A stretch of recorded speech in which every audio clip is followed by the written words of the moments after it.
Hey everybody, we're going to do a quick audio/mic test. Let us know in the chat, either on Facebook Live or on Twitch, if you guys can hear us okay and we sound okay. We should. We tested it a bunch of times, but you never know once you actually go live if everything is actually working. So let us know in chat.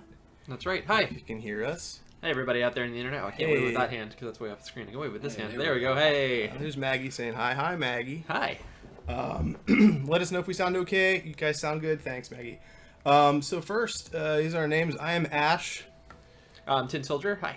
And I'm a community manager for Nexon. And go ahead. I'm the community manager here at Big Huge Yes. Games. And thank you guys so much. Mario1, thank you for following us. We're going to be hanging out for the next 2 hours and doing all sorts of stuff. We're going to be looking at patch 6.6. We're going to be looking at the World War I, a massive assortment of World War I content. We're going to be talking with devs, answering questions. We have a lot of questions that we took from all of our social channels. Let's go ahead and plug those social channels really quick, because we have a bunch. You already went to the water. Yeah. It's like we've done this before. Right, yeah. Excellent. Hey, everybody in chat. I'm waving like they can.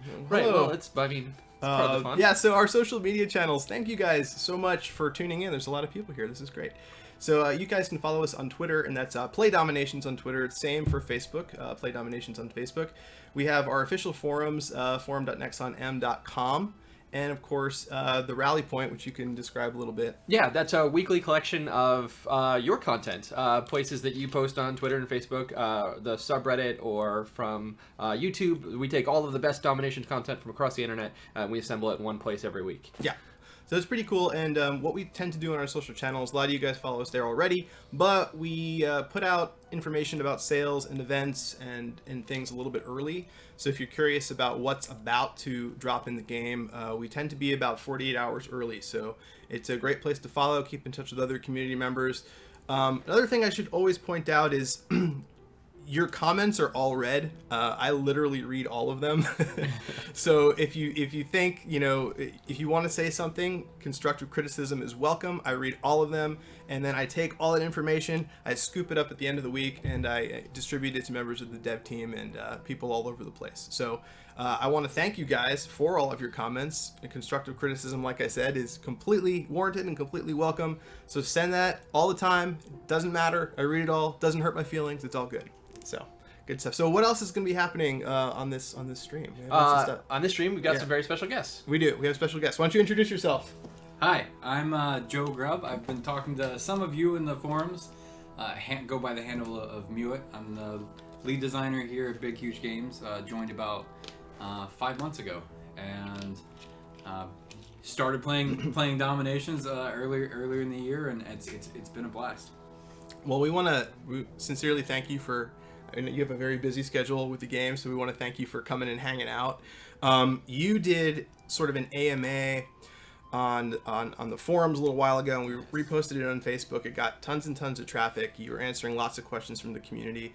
So we're going to take some of those questions that were asked on those channels and kind of ask you them here live, and also take some questions from the chat. And, we'll hang out and play the game at the same time. And again, we have... I know, Ash is the only one with no facial hair. It feels bad, man. See, I was wondering if it was going to be 10 minutes of beard and mustache chat. Yeah, and then DomiNation starting at 10 minutes after 1 or whatever. Look at this evolution. The clean super beard. I like that. Evolution, clean shaven, mustache beard, super mustache, super beard. All right, so the 10-second, because no one wants to hear this story, but I'll tell it anyway. The 10-second story is I tried desperately to grow out my facial hair. As soon as I had a kid, and as soon as my kid was born, I'm like, dads have beards. Right. It's a thing. I was like, I'm gonna try and do the dad beard. It just no, I couldn't do it. It didn't work. I have like missing sections, like. That's why. Yeah, there's just like missing patches. So I just look like a feral wilderness person, in the worst way possible. So that's I know you are all tuning in to hear about my facial hair, but that's the truth, is I can't grow it very well, so I just keep it shaven. That's why I have it as 2 sections, just because of patches and stuff like that. But, There you go. Yeah. So like I was saying, we had a ton of questions that flooded in on our social channels, and thank you guys for posing those. Joe's going to hang out and answer some of those questions. Feel free to ask them in our chats as well. So we have Facebook Live going, and we have Twitch TV going. Encourage you guys to follow if you're not following there. We have it set so you have to follow to ask a question right now, just because we didn't want to get bombarded. So Ain't nothing wrong with a baby face. Thanks. Yeah. It's sad fate of a baby face. So we want to hear a little bit about your background, because when I have people on for the first time, I love to, oh, there's a note. Howdy, thank you. Oh, It says. we need to change title. Oh. We'll change that. Sounds good. I don't think I can change it while it's live, so we'll have to change it later. All right, so a little bit about your background. Yeah. So I've been in the game industry for a little while now. With these questions, I'll try to give something new for the audience members who also read the post. But background in ARPGs, base builders, early days of MMOs, most recently a strategy card game that I worked on. Been a fan of gaming my entire life. I had mentioned in the forum post that my earliest memory, not really a memory I have, but I've got a picture that demonstrates it. My first console was the Intellivision. I've got a picture of myself sitting on my dad's lap playing the Intellivision back when I was 2 years old. Growing up, even all through middle school, high school, I knew I wanted to make games for a living. That was the only path that made sense for me. And did everything I could to follow that. So 10-year-old me would be very proud of That's amazing. So you set out for me. It's am. funny. We talk about this all the time, but a lot of people that end up in game design, it's not what they set out to do, but that's something that you actually set out to do and accomplished it, which is pretty cool. A lot of people, like we just were joking about this yesterday, actually talking to each other. A lot of people start on a completely different career path. Like I was a history teacher, which is weird that I'm working with this game now, but I was a history teacher for a long time before I worked in games, and before that I did all sorts of stuff. Like I was a baker, I worked at a fruit stand, like I did tons of different jobs. But it's really cool that you set out to do this, and now you're doing it, and you've worked all over the place doing all sorts of really cool stuff. So I think that's really, really admirable. So what is your sort of your day-to-day here like? What is your duty like as lead designer right now on DomiNations? Like you mentioned, you have lots of meetings. Yes, day to day is all over the place, and that's partly what I love about this industry. I will wake up and have a list of things I need to get done when I hit the studio at 9 a.m. and I've done none of them come 3 p.m. because there's 7 other things that came up, and right. trying to fit my original list in throughout the day. From a role perspective, ultimately I'm responsible for DomiNations being fun and the design quality of the game.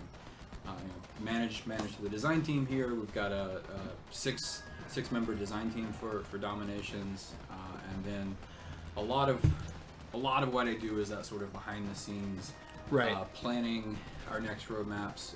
Been in a lot of conversations recently about 2019 and what 2019 looks like.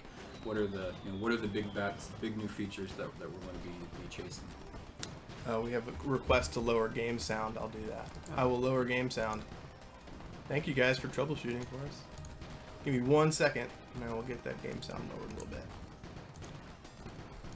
If I lower it too much, people say that they want more game sound, so I'll put it somewhere in between. There you go. Ooh, that should be good. Let us know how that sounds, guys. Should be a little bit better. Good. I like that.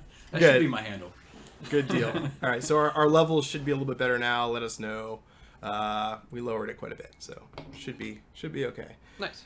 Well, this is. I mean, we were just joking before the stream started, but you had a ton of meetings today, but there was sort of this freak blizzard. Surprise snowstorm, right? Yeah. We've got some snow. We got some snow, and so a lot of people are out today. So it's actually unusually quiet here at Big Huge Games today, which I guess is good. So we'll be taking questions from chat, from both Facebook Live and from Twitch, and we're going to dive into some that we pulled from social media. The first question that we got off of the forums was from Knifer X, and he says, "Will barrack troops get some of their strength back?" I mean, ultimately we were pretty happy with where barracks troops ended up from the rebalance. That's one thing you learn pretty early on in design is never say never. We will continue to evaluate them, but part of this change as you go later into the ages, we wanted to give some of that power to factory, and as part of giving power to factory troops, you have to have a reason for that. They cost more resources, they cost more time to train, And if you can get the same output out of barracks troops, you'll find what a lot of our players were correctly doing, of just completely ignoring these more interesting troops for what gets the job done at the most cost-effective way. So barracks troops, largely their role is, getting you started, getting you into the game, and allowing for that transition to happen as you hit Enlightenment and the later ages. What sort of, with those changes taking place, like what sort of math and testing kind of goes into that process? Like when you guys are tossing around these different changes and these different ideas, like what is sort of the process like? I mean, they always start with anything from design. They always start with an initial problem. There's the, hey, what problem are you trying to solve? What are your goals? And from that, you can inform a lot of what direction you may want to take and what changes you may want to make. So it always starts there. And then for the rebalance specifically, we had an individual combat designer long before I joined Big Huge Games, who had sort of embarked on this endeavor. Months and months and months of individual work, a lot of numbers tuning, a lot of crazy Excel spreadsheets. Lots of Excel. And the sort of like paper prototyping. We have a request for you to scoot in. I'll scoot out of the way. The paper voice is more important prototyping, than mine. the paper prototyping phase of we can simulate a lot of the battles in DomiNations, and so did what we could in data. Of course, always there's the but is it fun? You can have the right model and get it in the game and play it, and nothing works out. So there's definitely was a whole phase of play testing and iteration from those notes. For me specifically, a lot of the balance work had been done by the time I joined, so it was a little different.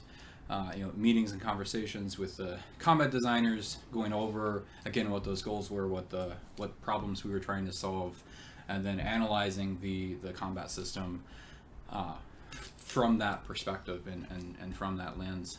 And so my job or role in that was somewhat strategically different in that a lot of what I was looking at it was from the product perspective rather than design. It'd be naive for me to come in and say, I know DomiNations game balance better than the game designers who have been doing this for 2 and 3 years, in some cases more. And so a lot of that was building trust and conversations about what we were doing from a balance perspective. Right. And then that's a very challenging thing to come into a game that's established, has been around for a while. And I think you're doing an awesome job so far. And I think your post on the forums was really great. And I think, a lot of people were really happy with it. I encourage you guys to check it out. So definitely go to our forums and read, all the in-depth responses to some of these questions. But we're going to hit on a bunch more. Sure. We had another one from Knifer X. And he says, is there a plan to differentiate between the strengths of war bases and the towns in multiplayer? Yeah, so that point of feedback from my perspective is very much coming from players, and myself included, will approach multiplayer different than when I'm approaching war. You've got different goals, be it resource collection, but generally it's not on the same scale of I'm trying to 5-star and my alliance is depending on me. I'm throwing everything I have at this to get victory. And so I understand a lot of where the player frustration comes from that when we're making balance changes and they're affecting both. One of the things that we're considering with that though is the phrase thrown around in design, sort of the burden of knowledge that the game puts on you. And DomiNations is a game that very much starts in the multiplayer space. You learn roughly how your buildings, how your troops work, how combat works from that. And so for us to teach new players coming into the game, here's how combat works, here is roughly how many troops it takes to destroy a building, and you kind of learn that. You learn the numbers in the back of your head, whether you're doing the mental math or not. And then to flip that to have an entirely different experience in World War is not something that we wanted to impose on players. It's not to say that we've got balance perfect by any means. One of the notes I made on the forums was that this is a strategic change that is also going to be brought moving forward. Nothing to this scale will happen again, but we will be doing ongoing balance tweaks and changing as we see necessary. And that was not something that DomiNations as a product did much before. So as we are looking at multiplayer battles in this new space, that's not to say that we won't make changes to improve quality of life there. It's something that, as one forum poster pointed out, it's players spend more combat time in multiplayer than they do World War, and that's something that we also need to be aware of. Right. I think, there's a lot that I think a lot of these guys that are watching are aware, because we have like a lot of our hardcore audience in here right now, but there is a lot that goes into design decisions. It's not only data, but it's also, we do look at player feedback, and we do look at like a lot of different internal minds coming up with these decisions. So it is a very iterative process, and it takes a lot of time. So, be patient, hang in there, and stuff's happening. So that was a great answer, by the way. We have another one from the forums, from Quali. He says, what's the timeline look for leaderboard and matchmaking changes? It sounds like there are multiple steps, so approximately how long are we looking at? I cannot tell you how many times I see this question on the social channels.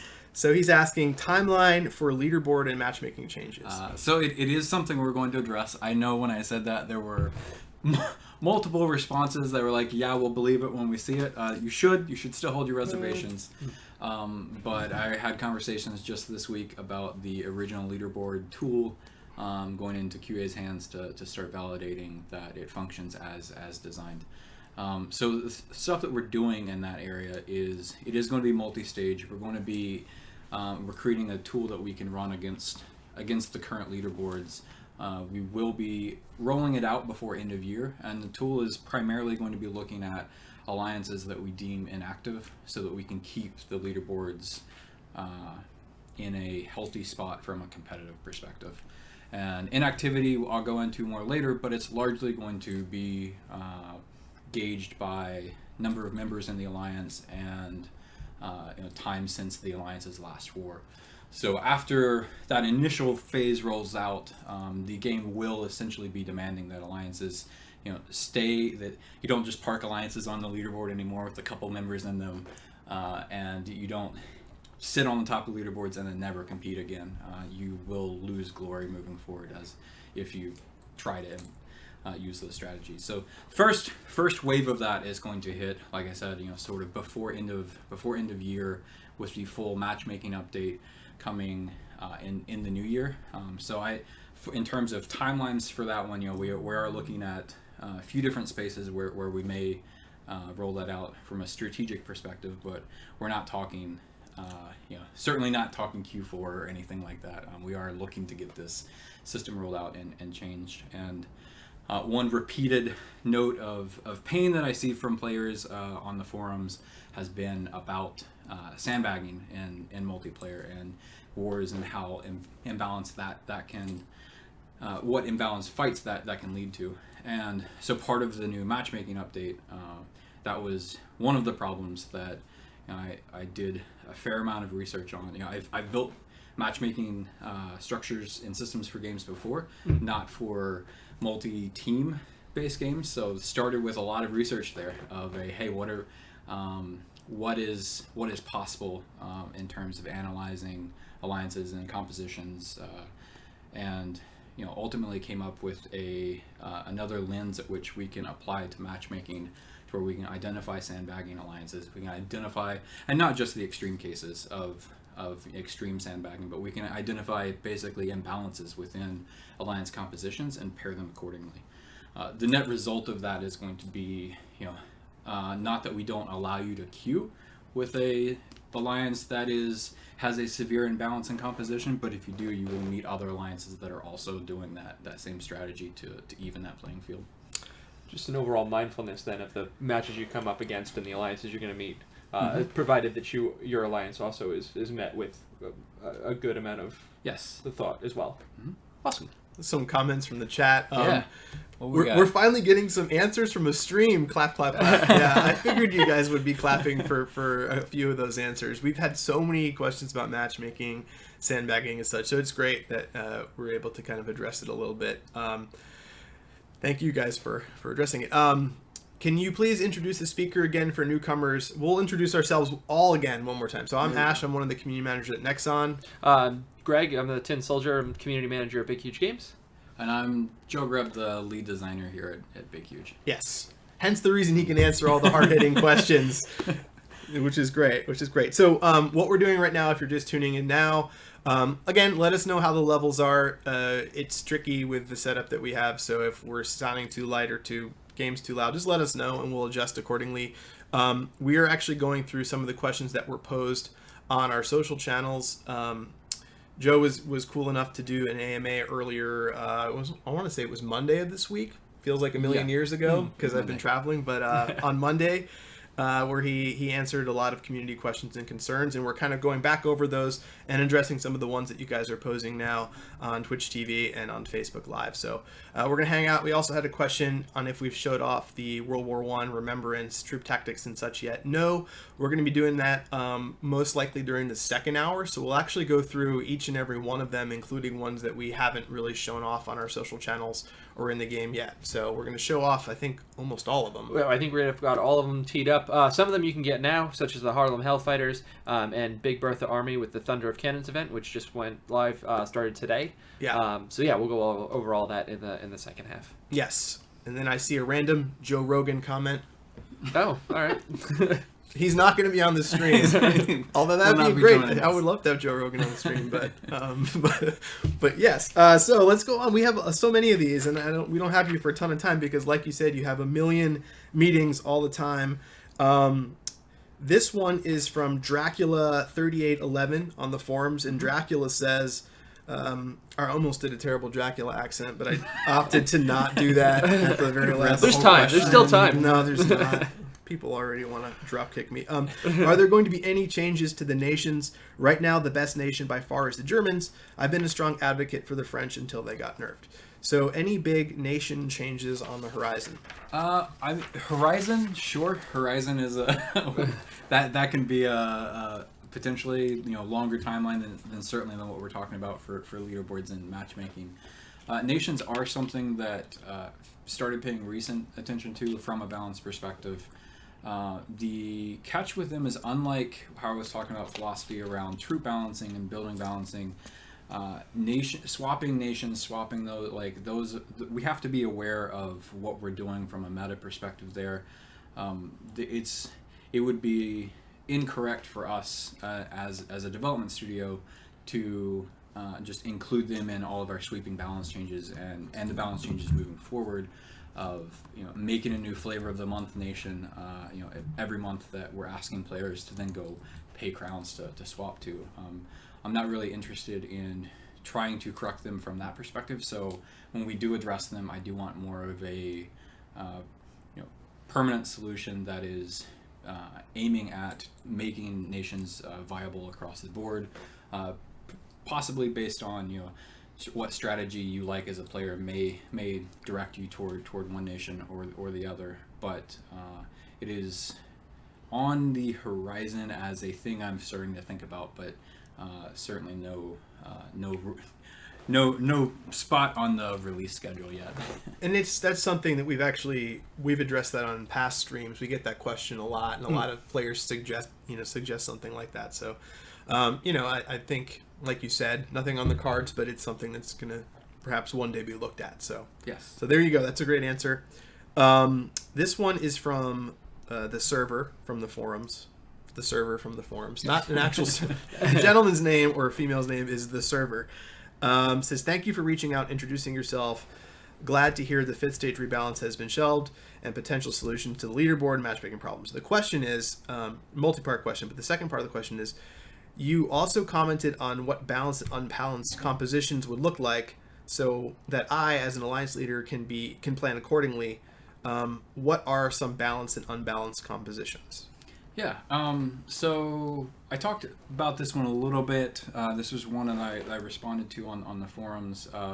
Gave a pseudo non-answer and then followed it up with the real answer. Part of when we are considering design balance changes or new features to the game, one of the player types that we talk about are what we would classify as the explorers. We've had a number of players in the wake of the rebalance really sink their teeth into that concept of, okay, I need to figure out what the new meta is, what strategies should I be using, and they that exploration time is where they have the most fun. So there's definitely a sense of we don't want to undermine that player community by saying, hey, yes, go with this composition and you will forever win. But it would also be naive of us to say that we have very finely tuned constructed the meta in ways that we don't expect the players to change from. We as designers and developers can only put so many hours into our own playtesting, and given the number, players will have put more hours into it in their first week. Right. I mean, it's insane. Than we've done in our entire so many more players. But part of our job is also being able to have pretty good intuition when it comes to those things. So I believe the information I gave in the forum post was one thing that we found to be pretty fun internally was really using your heavy tanks as a strong front line. So like bringing heavy tanks, bringing the new upgraded machine gunners to protect them, and taking advantage of the first aid war tactic as a way to take advantage of the heavy tanks increased health pool, and that having that sort of front line that's able to just not die and just plow through the enemy base is a lot of fun to orchestrate, and we've been seeing success with it. Sir Loiney says, you mentioned machine guns, but their range is still too short. Armored cars work better, but don't tell anyone else. Case in point of players will explore and find their own strategies, and that's great. That's sort of what we want to see. We are giving building blocks and for army compositions, and players are certainly finding what works for them. That's awesome. This one's from Litany of Fire on forums. It says, is the team looking at any plans to extend or change the battle timer? There's nothing on the books right now, so that one's a somewhat of a shorter answer. Currently, no, but that, like anything else, battle timer is pretty easy for us to modify if we find a need to do it. One of the challenges in the rebalanced world is that concept of trying to play very safe on your attack versus trying to complete the battle on time, and those are always going back and forth against each other. And so we do think that the current timer right now gives a good balance of you do need to take some risk, you do need to think quickly, but that you still have the tools you need to complete battle. But it's something that we will absolutely keep an eye on, and if we find reason to need to change it, then we certainly will. This is from Mr. Lax on the forums, and he says, how much hidden information is acceptable when attacking a base? Yeah, this was a great question. One I may have seeded to players. So hidden information is one of those concepts that DomiNations both does well and could improve on. Traps, for example, are a really good example of hidden information done well in DomiNations. As an attacker, you can't see them, you don't know where they are, but you roughly know how many they have, and you know what kinds they are. So you know that they exist, but you don't know how they've been placed.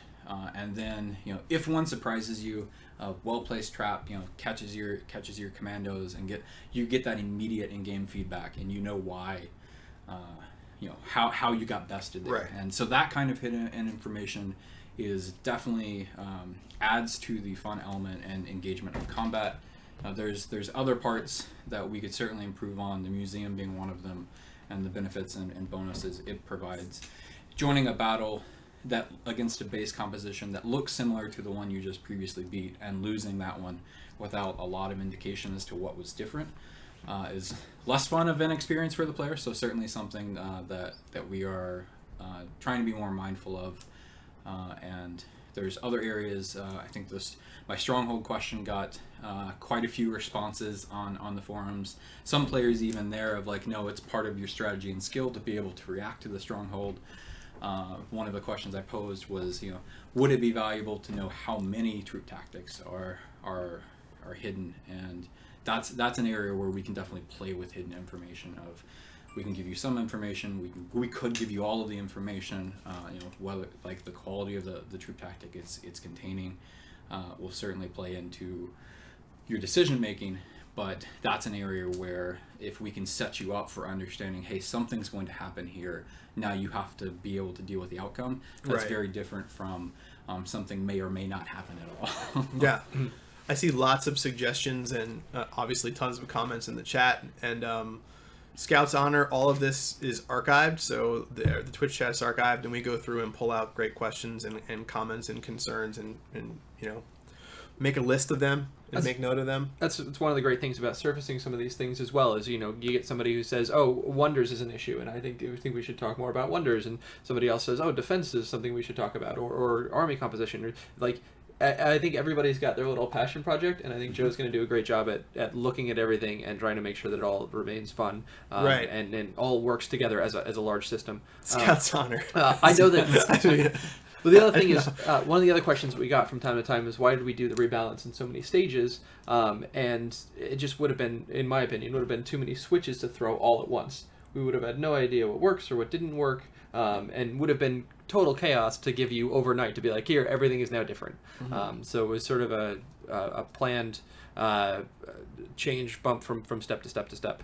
But yeah, I mean, I think that's a really good point, and also just want to reiterate, I said it earlier, and I don't know if people took me seriously, but all of the comments and all of the concerns that you guys make, we scoop them up from all the different social channels. That's what we do, and then we feed them back to the team, and we all talk about them. And some of the reasons why some of these changes are happening are things that you guys have suggested and you guys have said. So we do very much appreciate it, even though it may sound sometimes or feel sometimes like you're shouting off into a void. You are being heard, and we do take it seriously. So we appreciate it. So this is the last one, because I know you have to get out of here. Sure. It's a big one. You could take 2 hours to answer this. Where will DomiNations be in 2 years? So I'll give the abridged version then. Definitely, we will have entered the space age. Probably prepping for the next stage beyond that.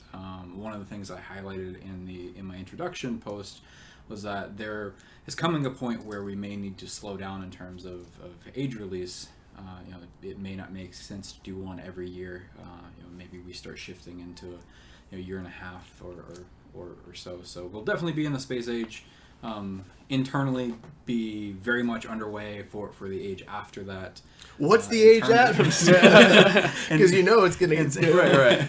In terms of the state of the game itself, by that point, this rebalance being an initial step toward us taking balance in the game more seriously from a tuning perspective. So at that point, players should certainly be comfortable with a world where we're making routine updates, we're addressing concerns, we're addressing issues, and those are just part of the patch cycle. As I mentioned earlier, one of my jobs here is looking at what our next big bets are, what our next big features are going to be. So part of that's going to be looking at some of the existing features in the game and seeing where we can make improvements, and then looking at what's the new big shiny thing coming alongside Space Age, and even beyond. So a lot of great expansions to the current game. Certainly balance and alliance competition being something that is more at the forefront. Given the players' complaints, around the leaderboards, and they've just kind of been there. Right. Within, especially by the time we're 2 years out, we will have been able to iterate a lot on this system that we are just now starting to improve, and sort of looking forward to what World Wars will look like in 2 years. Exciting stuff. So, community, my job to you is, if you like hearing from Joe and you like the AMA he did, let us know. Let us know on the social channels, and that may be something we can replicate in the future should time permit. I know it's a big time sink. I'll take a look at Heavy Tank Speed for you. yeah. And of course, we'll look at all the responses here as well. But do you want us to plug your social media, or you just want to? I'm like, me jumping into the forums was an initial introduction. I plan to come back and show up on posts from time to time. I know I had a point where I scheduled time to respond to replies, and haven't added additional responses later, but I've been reading everything that comes through, and we'll continue to do what's my MySpace. And we'll certainly can continue doing so. Awesome. Well, thanks, man. We appreciate you coming. Awesome. And I know you have lots of work to do. Yes. Thanks for coming by. Everybody, keep your eye on the social channels, obviously, for Joe, and go to the forums, read his post. We're going to tag some more folks in here in just a second. I'm going to mute the mic because otherwise you're going to hear chairs screeching around and nobody wants to hear that. So let me mute the mic for one.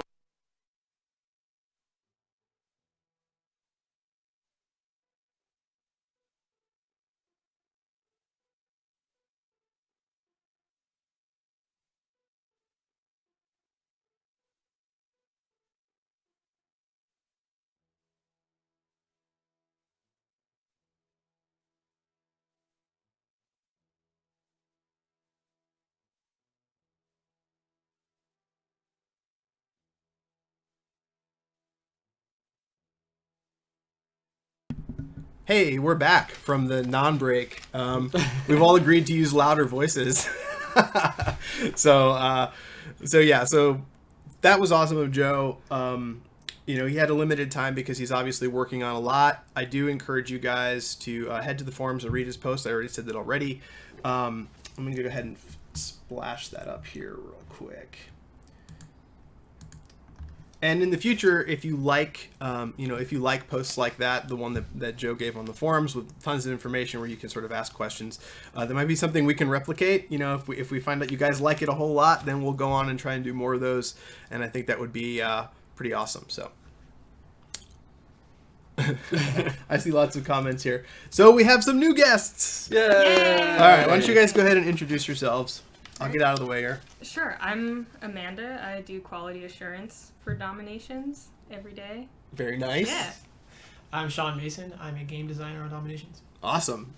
All right, so what we're going to do, just so you guys are tuning in, we're going to have these guys on. We're going to talk a little bit about what they do. Then we're going to take a little bit of a break, and we're going to come back and show off all of our World War I remembrance stuff. So we have tons of units, troop tactics, all sorts of insane, cool stuff that we haven't shown off before on stream. So after the break, we'll show off all of that. Lots of release stuff as well. Stuff that pertain to the Remembering the Great War release Right. overall. Right. So, let's see if there's any questions I can field real quick before we get started. Let's go ahead and start with Amanda. Sure.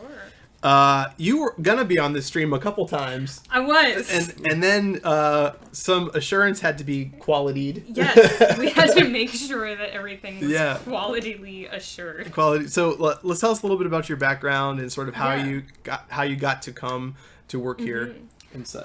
It was actually, my story is one of the more boring how I got into game design stories that we were talking about. But I grew up around Maryland, and I went to college not knowing what I wanted to do, and so I became an art major because that looked the most open-ended. And I realized through doing that I really loved making games. And since I was from around here and have family in Baltimore, they were like, oh, there's this really great company that's in Baltimore called Big Huge Games, and you should apply there. And so I applied for an internship last year and got it in quality assurance, and then liked it, and they liked me back, so I got to come back and work full time. That's a great. The fact that you guys at Big Huge Games offer internships is pretty fantastic. It's something we've talked about before on the stream. Yeah. A lot of studios don't do that, so it's really cool that Big Huge does. Yeah. I saw a real question pop up regarding the turkeys. Is there anything you can comment on? You will have to keep your eyes peeled for the turkey blessing sometime next week. For the turkey blessing. Yeah. Yeah, and then you can hear the gobble gobble yourselves. So let's talk about what a lot of people don't really get what QA does. We're going to talk a little bit about QA and sort of what your duties entail, and also why you had to miss those last streams. Not specifically, but why your job is important. Yeah. Yeah. For sure. Is there anything in particular you want to know, or just? So what let's say you come in and just like your morning. What does your morning consist of? Like, because you're in a room full of a whole bunch of other people. Yeah. How do you guys divvy up the workload and sort of how do you troubleshoot? All right. Well, I get in really early, so I get to do all the tasks that are prepping for everyone else to come in and do work. And then once we're all here, we're all put on like our different sprint teams with all the rest of the designers and engineers, and we keep our team and all of quality assurance updated on how all the new features and all the new content is going and where it's at in terms of it being ready to be implemented. And then we make our test passes, and once designers and engineers sign off on saying this is good to go now and it's totally perfect and we don't even know why we're giving it to you because it's so great, then we test it and find anything weird about how it interacts with other stuff and send it back to them, and then do that back and forth until it's actually good to go. Actually perfect. It's always good. But Good stuff. Hold on, let me just do one quick check here. yeah. Volume is good now? Thanks. Okay. You guys Nice. are giving me a coronary. I heard someone say they couldn't hear anything. I'm like, have I been talking to no one for the past 5 minutes? Because I know I moved some levels around. So thank you. I appreciate it. It works for the old-timey feel. Yes, it works for the old-timey feel. Just No wait for the sounds at 20 all. minutes where it's just going to be a wall of text. So you have to read everything that we just said. Yeah. In terms of what challenges you face, some of the hardest things that you have to do, like what's the Yeah. hardest aspect of your job? I think the hardest aspect of the job is thinking of all the ways we could mess with a new feature before we actually start testing it, because we have to write out our test cases with how we want to go through the feature and make sure that it's good to go. And since DomiNations has it's like such a deep game and has so many different bonuses and buffs and blessings that you can get, we have to always keep in mind, like, if this new troop tactic does this thing, then how is that going to interact with all the different Right. wonder powers and all the different museum artifacts that you could have and all of that. Yeah, it's something we talked about a bit when we did the museum stream and revolving around the museum, is like all the different combinations and how hard that was to test, and just the game in general has so many different systems Yeah. and so many different features. I would imagine it's a very hard game to QA for. You know, it's like there's a lot of different levels and layers to it, so it's a hard job. It really is. Yeah. So, do you have any big wins or triumphs, or like let's say your proudest moment as a dev? What would that be? Oh man, can I talk about things I found that aren't in the game because they got fixed? I don't 'Cause know.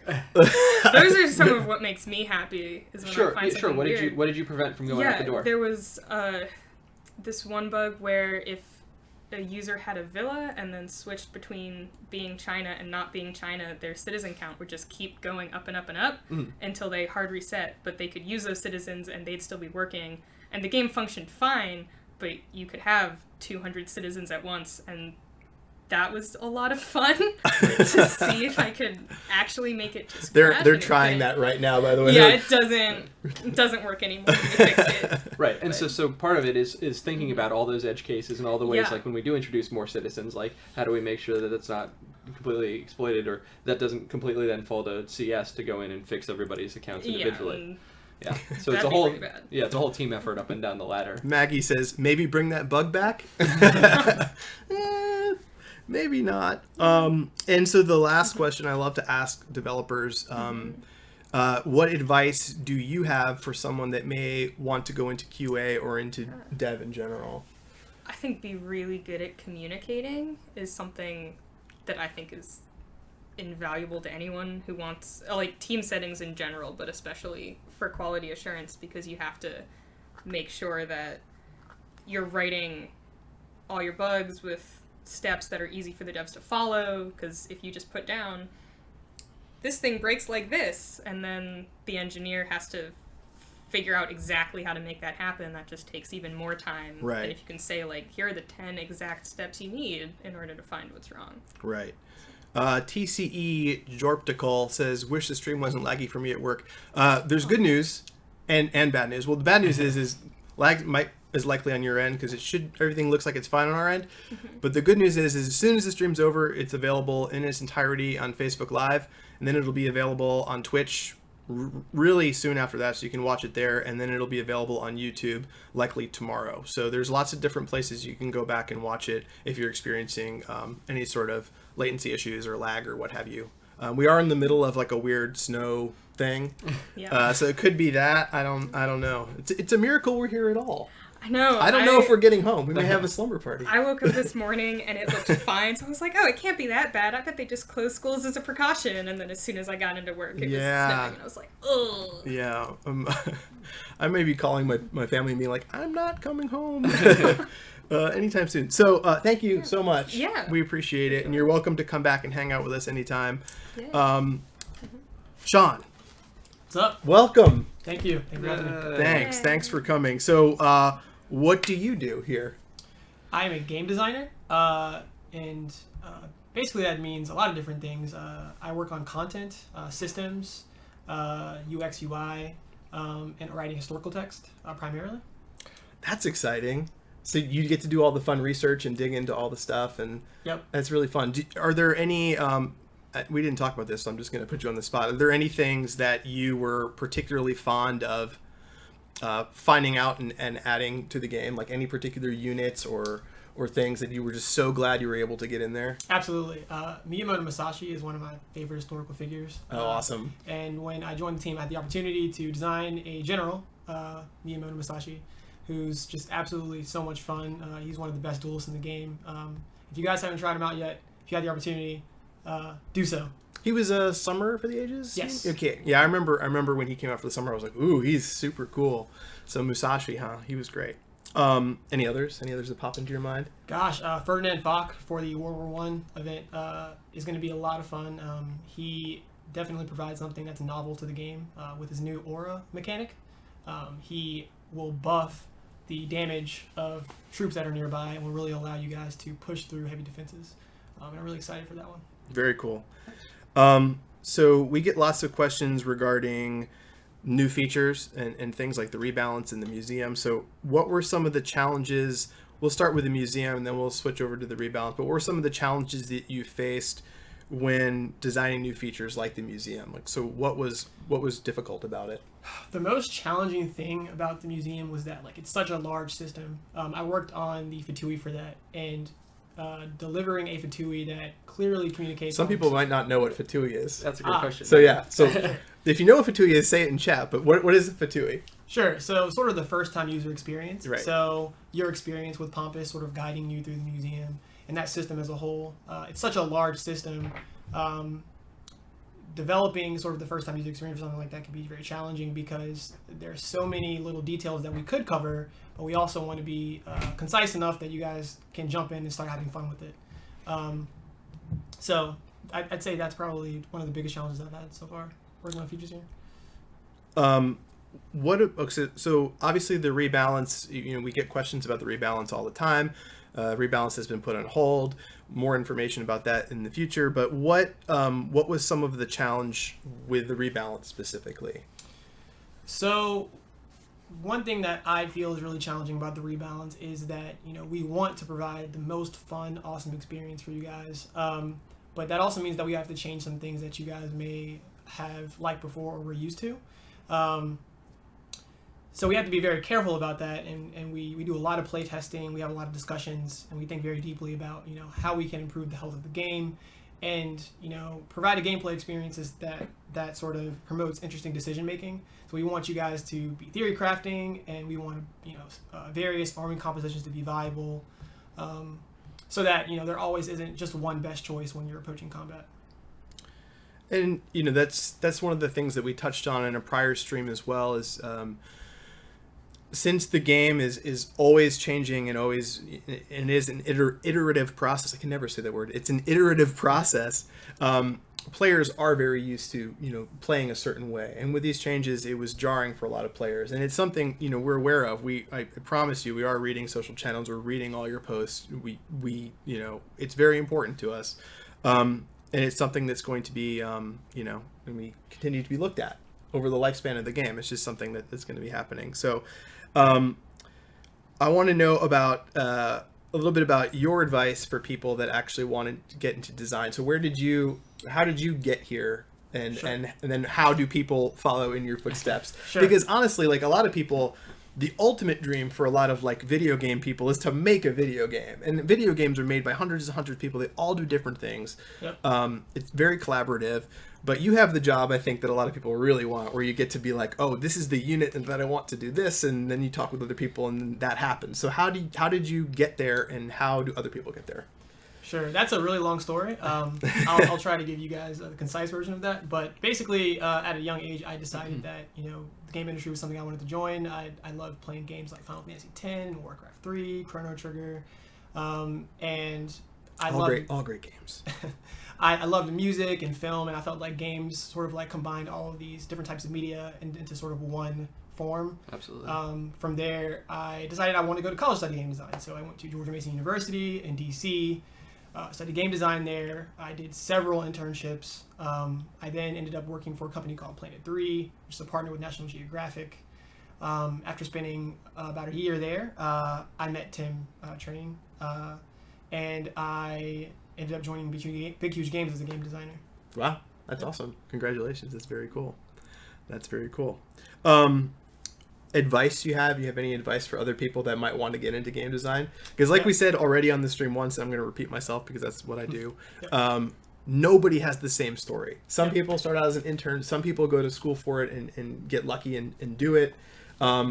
You did theater. I was a teacher. Like everybody I talked to has a different background with games. So if that's something that you in the audience, or if you're watching this later, you're interested in, you can definitely do it. There's nothing stopping you. You just have to, go for it and really, really be passionate about it, and you can end up doing something that you love, and also be okay at some stuff. Absolutely. You have to be. You're not just going to give you a job because you're cool. You gotta be okay at some stuff too. So some of my biggest advice would be, if you want to be a game designer, you should play games, but don't just play them, analyze them. Like think about what could be better, and think about what's fun about those games.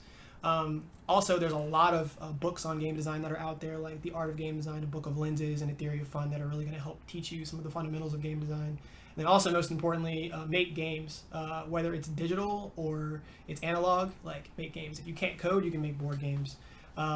Having knowledge of other disciplines like art and engineering, and even QA and production are also going to help you, because you, as a designer, you're communicating with all of those teams on a regular basis, and you need to understand their work.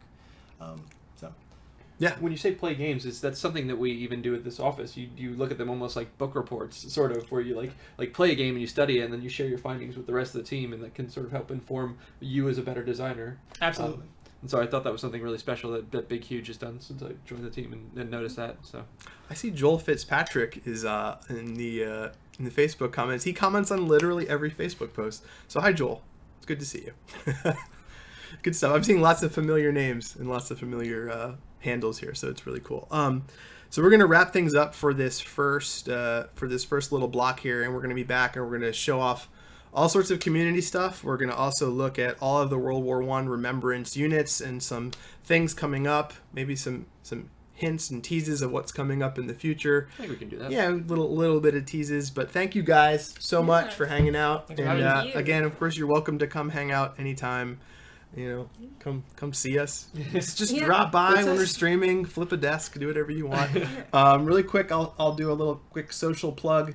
And I said this once or twice already, but please give us a follow on our social channels. We have Play DomiNations on Twitter and Play DomiNations on Facebook. Say hi to us there. Like I said, we usually put up information about upcoming events and upcoming sales pretty early, sometimes even more than 48 hours in advance, so you can know what's coming, kind of plan out your strategy with your building. Of course, we have our forums. We have some great new posts there for you guys to check out with lots of information about the game. So head to our forums and learn a little bit more. All right. So we'll take a quick break now. We'll be gone for about 4 or 5 minutes just to get some water. Then we'll be back and we'll talk about the patch notes. We'll talk about World War I remembrance stuff, and we'll show off a lot of in-game action. So we'll be right back.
Hey guys, we are back.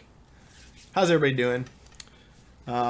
Did a quick break, shifted some seats around. So this second hour we're going to be talking about the latest patch, and we're also going to be looking at the World War I Remembrance content in depth. So we'll kind of get a look at all these units, some of which you probably haven't had a chance to see in action yet, which will be super fun. And of course, we'll also be looking at a bunch of community stuff, which is great. Community-based submissions, as well as some ongoing community events and some cool stuff the community is doing. So we'll look at that as well. And also answer what questions we can in chat. Like we said, if we don't answer your questions now, there are going to be opportunities in the future for you to ask questions on the social channels. And here are those social channels. Yeah. We do look at them all the time. We check them every single day. So Twitter, we have Play DomiNations, Facebook, Play DomiNations, and of course our forums and our rally point. But we've already plugged it, so we don't have to do it again. Excellent. So let's go ahead and move on and show off some really cool stuff. By the way, my name's Ash. I'm one of the community managers at Nexon. I'm Greg. Might know me as Tin Soldier. I'm community manager here at Big Huge Games. There you go.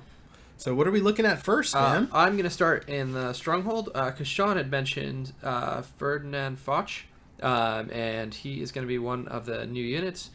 He had mentioned some neat stuff in that aura damage bonus. You might have seen it in some of the battles that we had previously. You can see it as a purple indicator bar on all the troops that are around him. It's a plus 10% damage, and it's got a pretty wide range, so that's actually quite good. Increases the damage of allied troops, deals extra damage to enemy generals. And, as Sean had mentioned as well, writes all the history text. So, if you're interested in a deep dive in World War I history, each one of these units has got some fully researched information about the generals, about the weapons, about the units as well used in the Great War. I think it's, and I say this on the streams all the time, but it's awesome how much history you can learn from the game. And even as someone who used to teach history, when I play the game, I was like, oh, I did not know that. And that happens to me all the time.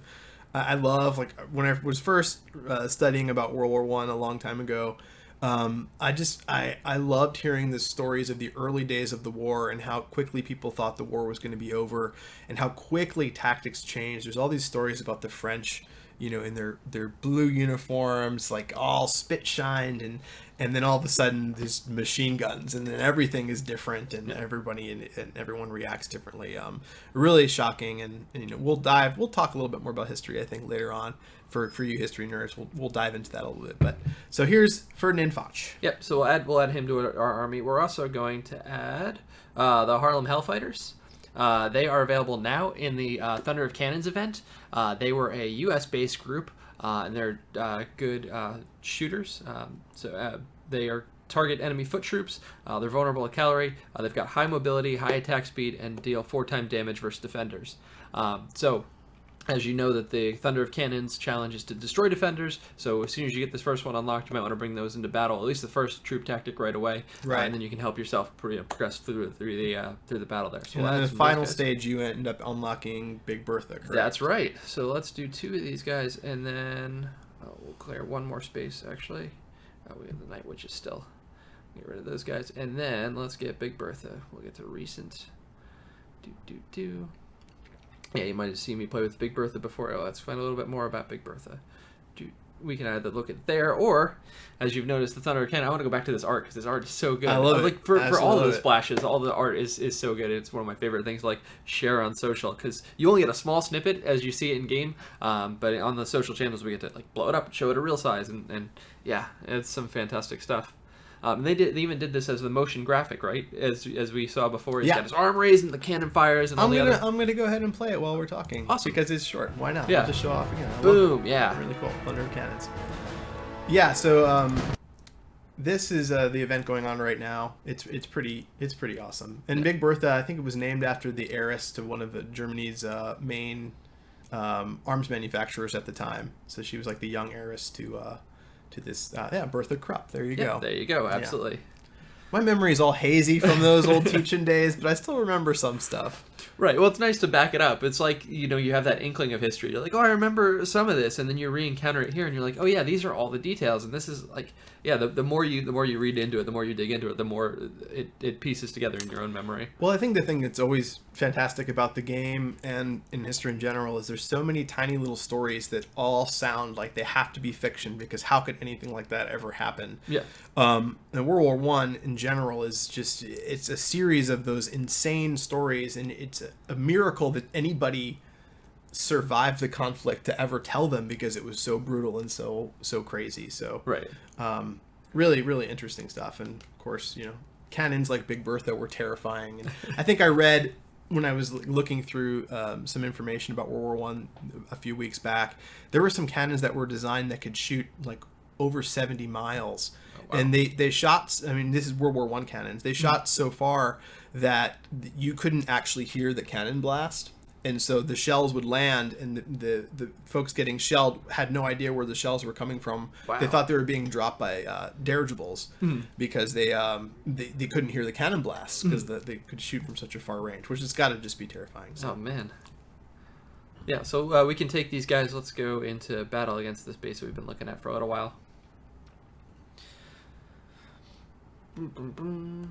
Even the base that we've played at, we've named after Sergeant York, which is one of the... he was an American during the war. Alvin was his first name, right? Alvin I believe York? so, yeah. And he was... Yeah, his exploits were super over the top, like single-handedly capturing whole nests of guys and all this, it'll be the same way in a couple of generations of like, why do we call a bug a bug? It was like, oh, because they found an actual moth in a computer. Like, tell that to a kid or a younger person, like, oh, you found a bug, like a full-size moth inside the computer. That seems like fantasy as well. So we sort of got these fairy tales about the way things actually happened. We have a question. Was Alvin a chipmunk by any chance? I don't believe so. Likely not a chipmunk. Yeah. Likely not a chipmunk. All right, so let's start. We'll put down the Harlem Hellfighters here and here, and we'll follow that up with the Big Bertha. We can see that you've got that range, as you were saying. Yeah, let's zoom into that Big Bertha. Yeah. Arc it all the way down, and we're actually going to drop Fotch as well. We learned the correct pronunciation. That was something that is also interesting.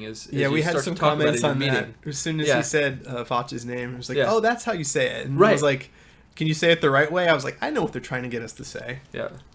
They're trying to get us to say the bad words. Right. So, yeah, this purple benefit shows that they have that 10% bonus to attack as well. And you can see that light haze of where the total area of effect is. So that's a pretty huge area of effect. Yeah, that's really impressive. And he's a general himself, so he obviously starts out additionally buffed. We might ever encounter the generals over here, because he'll do extra damage against these enemy generals. Oh, that range on Big Bertha is impressive. Yeah, we can shut those down for a little bit. And well, here come our supply carts. Helping us out, giving us some health. Yeah, I couldn't time that better. Ooh, lots of ambush traps. Yeah, but we'll get decoys on that, and we'll be able to hopefully deal some damage over here. And we can also send in our planes, which is a huge thing in the Great War. Was the introduction of planes in combat. There's all sorts of just insane stories of aerial combat in the First World War, where they would just drop buckets full of railroad spikes in the trenches and rocks, and just because ammo was always scarce, and the pilots would have to get really creative with what they did to hurt each other.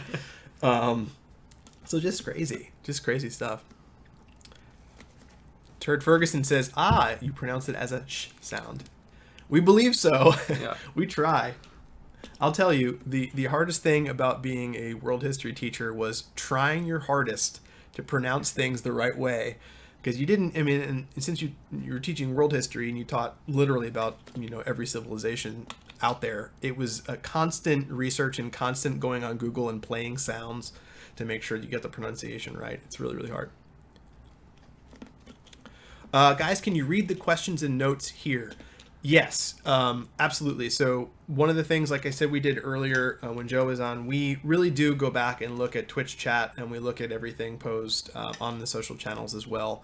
One of the things I do, and One of the hardest things to pronounce. I'll get to that one in a second.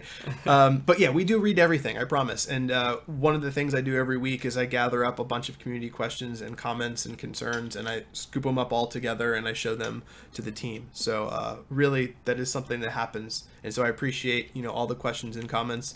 The best way to do it, honestly, constructive criticism is awesome. Like if you have a concern or a comment,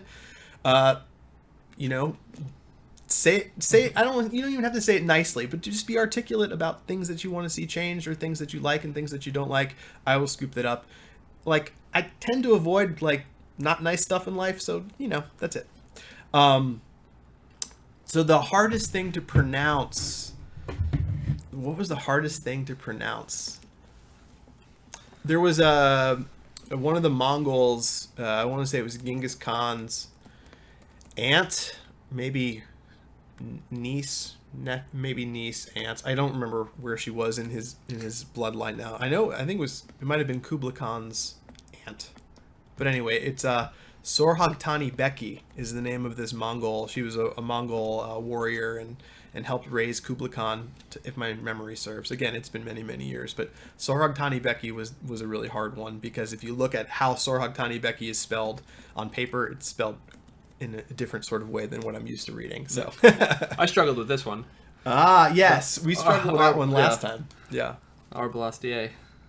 Is that it? That was it. Arbalastier. Yeah. Arbalastier. Yeah, don't read it. Just think about it. Just say it like you hear it. So what are we looking at now? So, I started going ranting in a history. No, that's cool. That's part of the fun.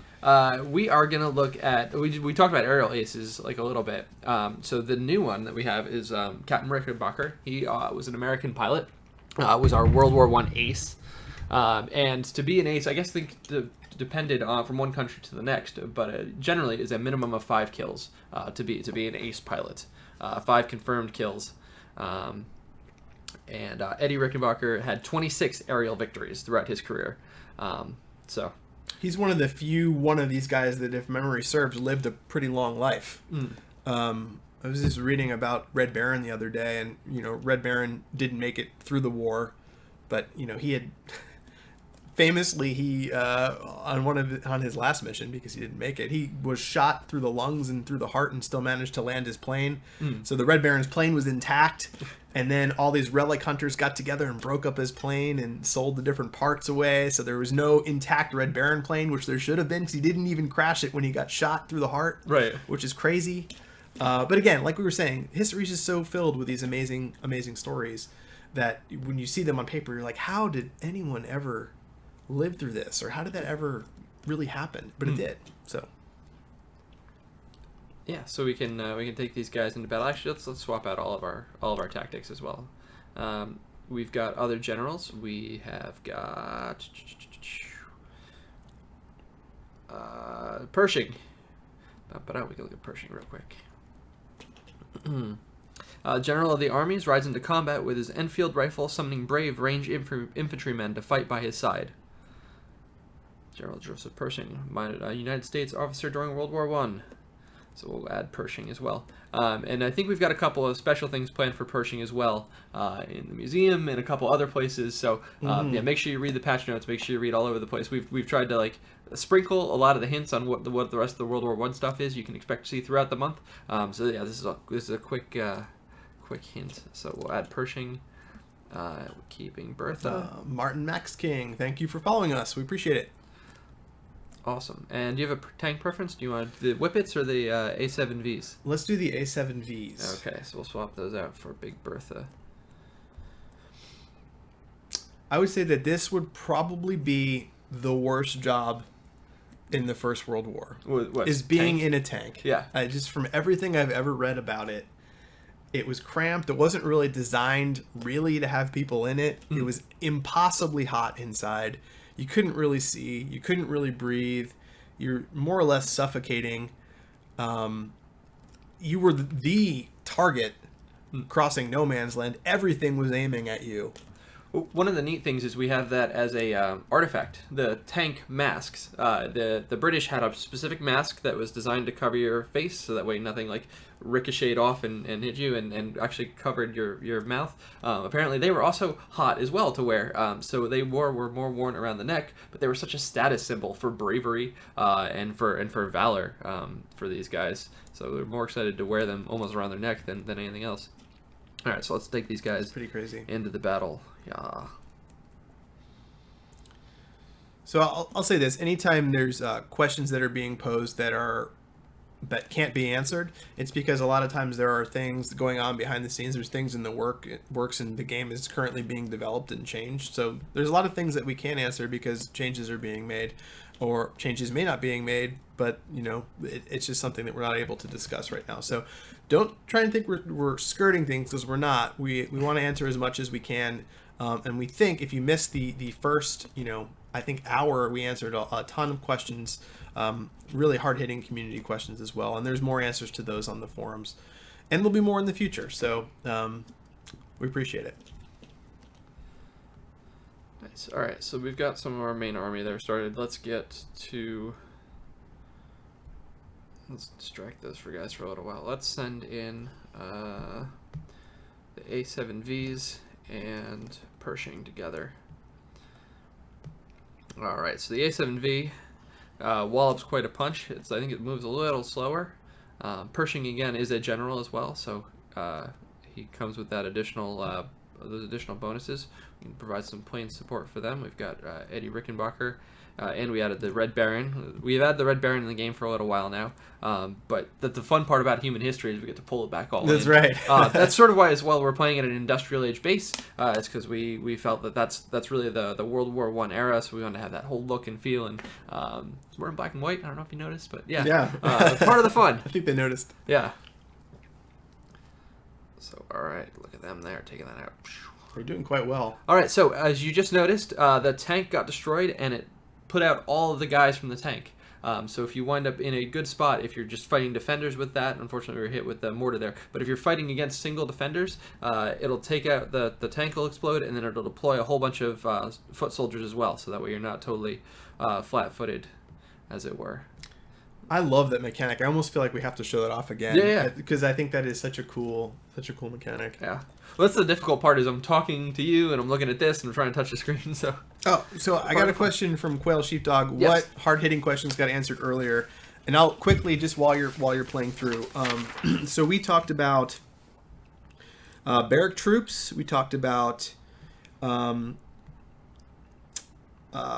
strength of war bases. We talked about leaderboard and matchmaking. We talked about nation changes. We talked about rebalance. We talked about extending battle timers. And we talked about a bunch of other stuff. So I encourage you, all this stuff is going to be available soon after this stream is over on Facebook Live and on Twitch TV. And then it'll likely be available on YouTube tomorrow. If I can get home through the snowstorm.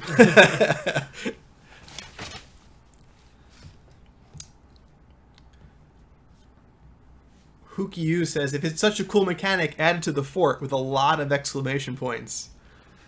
Yeah, I honestly always suggest stuff like that. It cannot hurt. The worst thing that can happen is it can't happen. And the best thing that can happen is that it can. So always suggest stuff. Did you already answer how many more rebalance updates are planned? So what can we say about that? We are through. We are completed with the rebalance. We had originally designed it for 5 stages. We got to 4, and we hit the goals of highlighting some of the units that were less used. And at this point, the balance is not set for the game. As Joe pointed out earlier, we're going to continue to change mechanics and make sure the game feels alive and is as fun to play as possible as we continue to add new things. Some of these balance changes were because the game's 3 years old and we hadn't done any significant balance changes after adding so many mechanics. So the balance update is complete. So awesome, and we're now looking at what the changes mean.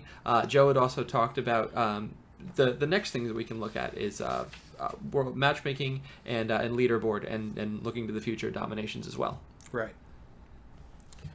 Yeah, we very much like that he put that post up on the forum. So if you haven't checked that out yet, please do so. There's links literally everywhere now to that, so you can check it out on the links to that on Facebook if you don't have the link available in front of you, and on Twitter as well. Yep. Cool. The next thing I want to talk about is something that I think people got the first look at today, and I wanted to actually put it down on our base and hopefully play with it a little bit, is the Livens Flame Projector. Ah, yes.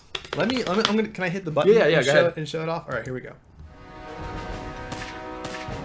This thing is terrible.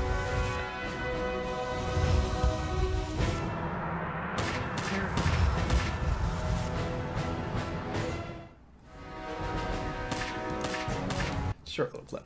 Nice. Yeah, so it does an area effect damage. And this was actually, it's a building because it was actually built into the ground. And it was used by the British. So let's put it on our base and claim.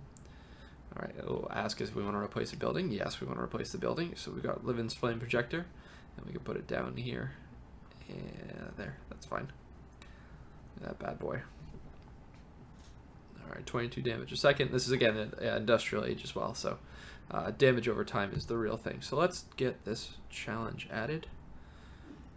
Actually, let's make sure that we edit the base. Okay, we save it there. Cool. Now we can issue a challenge, and we'll see it as we combat against our base. So issue the challenge, send the challenge. It'll show up in just 1 second. Awesome. Let's double check that we got the stronghold units that we want. You said you wanted to see the A7Vs again, right? Yeah, right. Yeah, I want to see those in action. Cool. I'm going to get rid of the Red Baron. So I can see the troop deployment. Yeah. Let's get rid of the Red Baron, and let's add in the Whippet tanks. They're fast-moving tanks. Oh, we didn't talk about these guys yet at all. We say fast, but I guarantee the top moving speed was probably like less than 20 miles per hour. Right. I think if we look it up, if anybody out there watching wants to tell us the top speed for a Whippet tank, we say fast, but I bet you they were not. But the machine guns did provide 360 degrees of fire, so it was pretty well defensible. So, all right. Let's check them out. So our friendly challenge is ready. Let's hit that and go. Natty Nate, thanks for the follow. We appreciate it. 8.3 miles per hour for the Whippet There tank. you go. Super fast. Thank you. Is that someone double check if that's accurate? I don't want to say that's gospel. It sounds about right from what I remember reading about these tanks. Is even me, who is a very slow person, could probably outrun a Whippet tank. All right, we'll put them up here. We'll put these two tanks together. Then. No, you should do an accuracy patch where the Whippet tank takes like 20 minutes to get from one end of the base to the other. It plays yakety sax as it rolls. But compared to the tanks of the time, it was probably much faster. So that's something that we also consider as well when doing balance passes and stuff like that. What?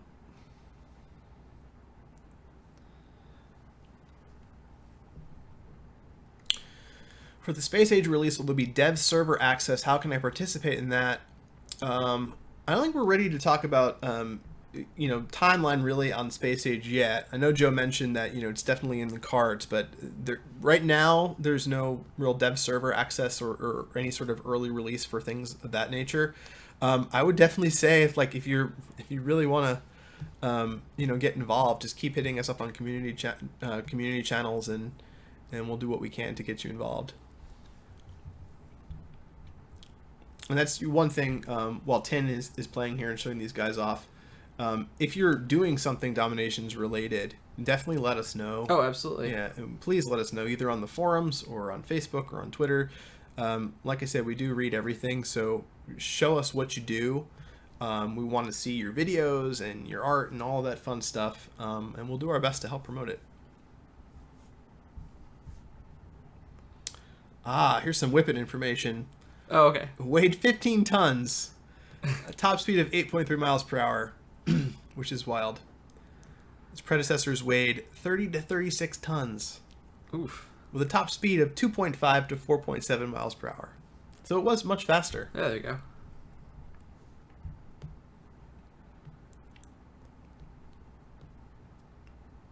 Nice.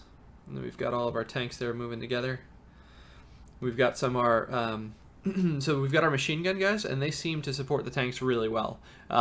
They sort of do that wide area of effect fire. Although the heavy tanks can take a lot of damage, they're really slow to fire, and they can only hit one target at a time. So the combination of the two of those factory troops work really well together to both support and defend each other. Let's send all of our planes in. Oh, we gotta get these guys moving.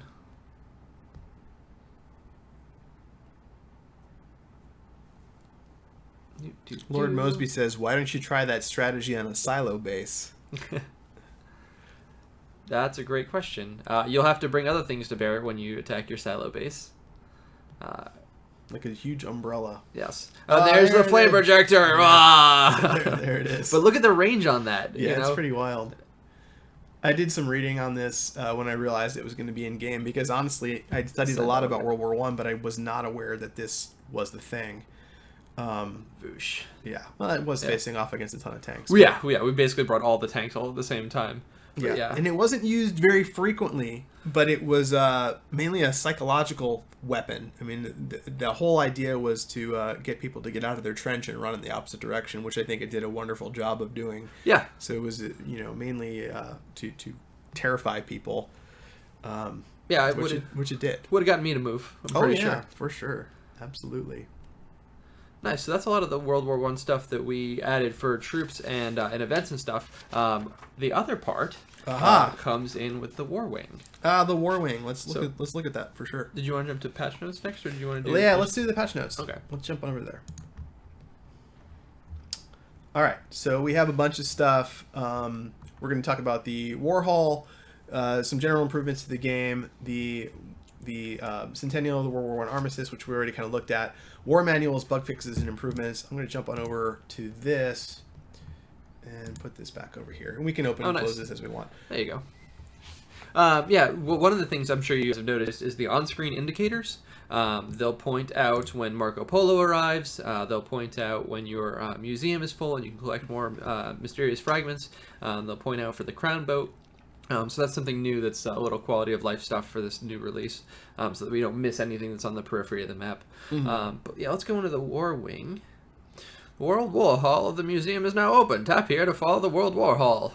Ah, you did the voice. There we go, yeah. You did the voice. The World War Hall of the museum can give you a similar bonus in the main hall. Artifacts in the World War Hall. It's hard to say. It is hard to say. Because yeah. if you run it into, War Hall is a little bit different if we added War Hall to the game. Yeah. And I'm sure after the space age that maybe we'll go in that sort of artsy direction. Yeah. I think the player base would love a Warhol update where everything is incredibly artsy and strange. Right, yeah. Let us know in the chat if you want the Andy Warhol update. This is from Gail. Says, could you define the categories of war weapon, armor, and equipment? The artifacts that come up under each of the categories don't have a common theme, in my opinion. I cannot off the top of my head. That might be something that we get back to you on. We can look at some. Yeah, we can look at some, but I off the top of my head, I don't think I can differentiate. So I can't answer that right now live, but I can answer it for you later. Okay. All right, so let's check this out.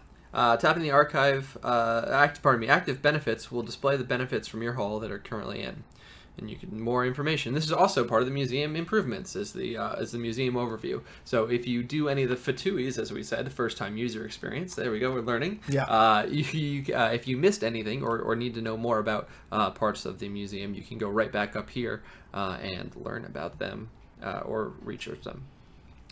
All right, so we can craft some artifacts if you want. We can do this.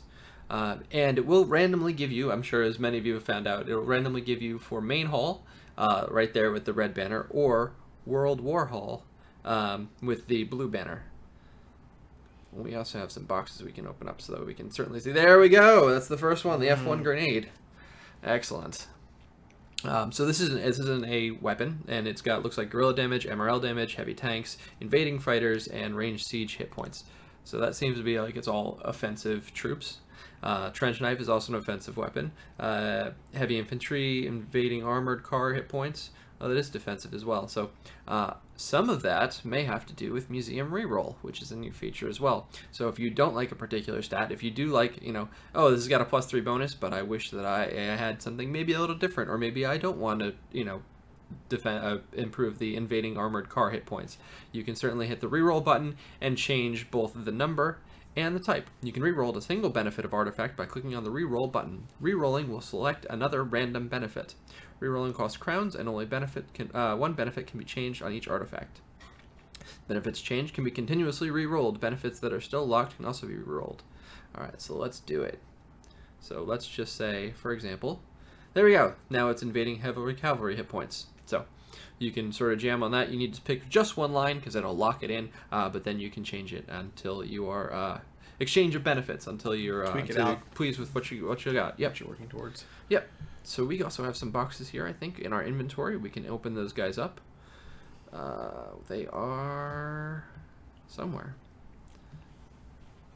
Oh, I might have totally just goofed on you. Oh, we have this. Da-da-da. There we go. I knew I wasn't being silly. There it is. So this is Eddie Rickenbacker's Croix de Guerre. Is that it? It's French. I think it's de Guerre. Croix de Guerre? I believe.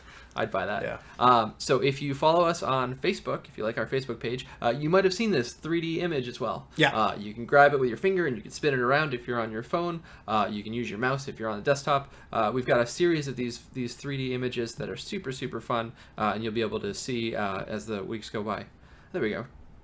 So we get requests all the time for more legendaries, and there are more in the works. Yes. Yeah. Make sure that you check out both the sale window and check out Marco Polo. It can show up in a number of places. So here we go. Brewster Body Shield. There we are. This is armor. It's got APC hit points, machine gun hit points, bazooka hit points, wall sapper hit points, invading bomber damage.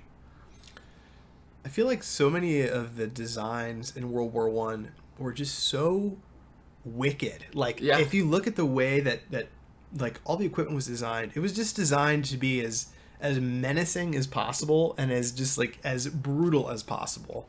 Honestly, I think psychological warfare was a huge thing. Getting people to break ranks and get out of their trench was, in a lot of ways almost favorable to killing the enemy and wasting ammunition. Yeah. So you wanted people to get up and leave, and you wanted to scare them. So everything just looked and sounded like absolutely terrifying. And which I guess, that was the way in many wars, but I feel like World War I really perfected the art of terrifying the heck out of people. I think some of that had to do with manufacturing as well, of like, we can just produce this and we don't have to smooth out the edges and just ship it off because we're dealing with war on a different scale than we've understood before, post-industrial revolution. So, this is Ernest Hemingway's Field Surgery. So this is something that you and I were talking about a lot, of like, all the people that fought in World War I that you might not have been aware. Oh, and this is the splatter mask. This was the tank mask that I was talking about that they could wear and make sure they don't get stuff in their eyes. It's unbelievable. So yeah, you'd said that there were a number of combatants that we were talking just about like a huge list of people that went on to have a big impact on history, but were also present in the First World War in some in a major capacity, some in a minor capacity. People like Walt Disney, who didn't show up till after the war, but he was there as a Red Cross driver. He was clamoring to get into the war, but he was too young, and he ended up going over there and he did a whole bunch of art on the side of ambulances, and was more of a driver than anything else during the conflict. And people like Ernest Hemingway, and there's an artifact for him. J.R.R. Tolkien. We talk a lot. When I was teaching, we talk a lot about Adolf Hitler's experiences in the First World War and kind of how the horrors of war and some of the things that he experienced as a young man really changed his perspective on the world and kind of made him the the absolute terror that he was. So so there's just a ton of people, and I encourage you guys, if you're interested in all, a lot of them are going to be popping up in game. Well, some of them are going to be popping up in game, but read about some of the sort of the unknown figures of World War I that went on to do some things later in life. Scarier than the Emu War. I think an Emu War would be the most terrifying thing ever. If you ever watched a video of an angry emu, it's not a good thing. We had that as an event. previously in game. Really? We covered the Emu War in Australia. Really? Yeah. I didn't even know that was a real thing. Yeah, See, that's yeah. what I mean. I learn things all the time. Yeah, so guys in Jeeps. I know very little of Australian history. With machine guns had to fight the emus, yeah. We've gotten a lot of, I'm not trying to avoid these questions, so we've gotten a couple suggestions / questions about capacity. Yes. So museum capacity. Is that something you see a lot on social channels as well? A couple. The people are looking to expand their Museum capacity. It's definitely something that will be looked at. There was a suggestion here was saying like the ones on display don't take up space, which that's a good suggestion. In things like that, since the museum is new, changes will likely take place in the future. Yep. The game is growing, and we'll definitely pass it along to the team. The other thing that we wanted to introduce was the new thing that came to the archive. So let's take a look at another luxury item that can be stored in your archive: manuals. And tap here to view where manuals are stored. Here you'll find manuals that you can instantly upgrade different elements of your base and army. And so we got questions on why are wall manuals different than speed-ups, or can speed-ups work in the, for training troops and things like that. And I think that the design team is looking at this holistically on what these elements can do. Speed-ups were looking at focusing on time, and manuals came into play because walls don't take any time. They're instant upgrade. So we wanted to do something that allowed the team to say, all right, if you want to instantly upgrade instead of using resources, since we can't cut time any further, we can cut all the resources that it would take to upgrade your walls. So that's how wall manuals came to be. And I think the archive is going to continue to grow and evolve as the game grows as well. So that'll be something that we'll look at with future updates. Yeah, it's something new, so it's going to evolve and change over time. Yep. There's a sad question here. He said a friend had to sold something on accident. Is there any chance there can be an unsell feature in the future? I don't know the answer to if there's going to be something added in the future, but that's not fun. I've done that in many games in the past, so something to look into. And definitely, it says you reached out to CS, but definitely reach out to us as well. We can, sometimes poke around and see if something can be done. If you do something that you really regret doing. Or at least we can let the designers know that it's a potential pitfall, and that we can put in a secondary screen to be like, are you sure you want to sell this item, or something like that. We've done that for a couple other buildings as well. So, yeah, it's something the team will definitely can put into consideration. So cool. One of the other items that I wanted to talk about at the museum was this. Oh yeah. Was this. So this. We have a real one. Yeah. This was used in the trenches. Not this one, obviously. This is on loan from my friend Sharon Zane. This was used in the trenches when the gas attack happened. So the idea was that you can just use this trench rattle in order to draw attention and alert everyone around you that they need to put on their gas masks.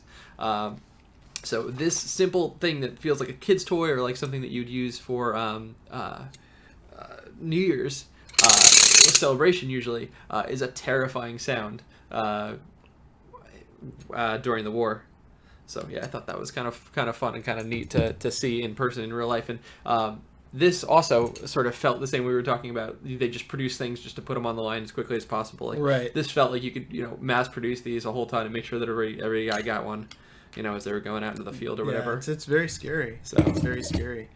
So we have some people commenting on history, and one of the things I, as someone who has studied history and love history, I always try and be as respectful as possible. You're saying that it's different from people on that side of the ocean, and I agree. Like I don't know what it was like 100 years ago during the war. I'll never know, and I don't know how that psychologically impacted people or their families that it lived all that time ago. I think hearing about the stories of like these units and how they were used and how they were built and how they functioned, I think that's important, and I think that's a big part of DomiNations as well. I think there's a lot of history in the game, and I think it is of interest to some people. So I apologize to you if you feel differently, but my personal opinion as someone who works with the community is that people do care about the history, and and I'm happy to talk to you, in a private channel or something if you want to talk through this stuff. Okay. That's something we have to be careful of, and that's Right. one thing, as a teacher, I would always have to be very careful, because you never know, the perspective that you put on top of something else may be different than the people that you're talking to. So I apologize to you if I said something that was offensive. I take World War I very seriously. I think it was a very scary time. So hopefully I didn't. I don't remember saying anything, but Yeah, no, it definitely seemed pretty terrifying. Oh. My cousin Chuck looked into Grandpa Schneider, obviously not my grandfather, but my ancestor who fought in the war, and it seemed like from the armchair view, it seemed quite easy. Like, the Americans joined the war super late, right? Right. His Grandpa Schneider's unit, they mobilized on April 27th, and then they got to France in August.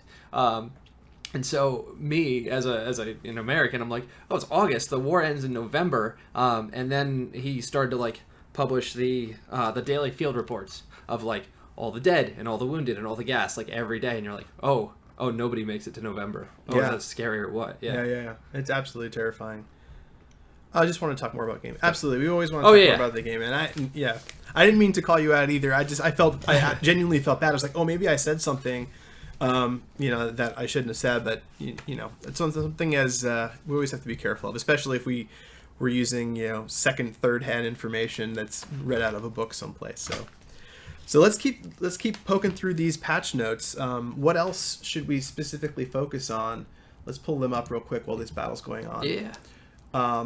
Actually, we did wall manuals. What about, do we have anything specific to address with the bug fixes? And I don't have the list in front of me anymore, so I closed it down, unfortunately. Nice. No, that's totally fine. Some of them, with every release, we try to put in prevents for cheats. So we take in a lot of the things that CS gets. We hopefully code things that are a little tighter. So yeah, usually bug fixes involved fixing that kind of stuff. General fixes for text or for art. There was a tank that showed up as the wrong tank model, and Eagle Eyes noticed it day one that we did the 6.5 release. So we got that fix come in. There's some fixes that we can do on the fly, like the balance changes. We can do numbers under the hood, but some things, and thank you for your patience, that we need to wait for the full release. And so that's why we try to be as detailed as possible with all of our patch notes and all of our balance updates as we release them. Good stuff. If you want to see the patch notes in full, they're available not only on the forums, but they're available on Facebook as well. There's a note there with all sorts of patch notes and more information about 6.6.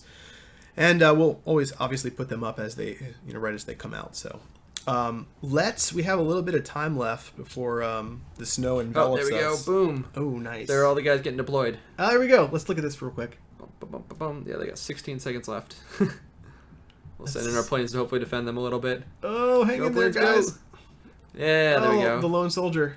He's going to have a story to tell. Yeah, nice. And then I was alone on the battlefield. Oh.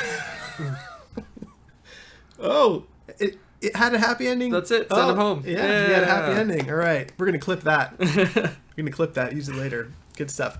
We do want to spend a little time going over the really cool stuff that our community has been up to before we get out of here. And like I said, before the snow swallowed us, we can do a quick summary of what Joe said. I'm not going to put words in his mouth, but I can quickly kind of go over at least what was touched on very quickly.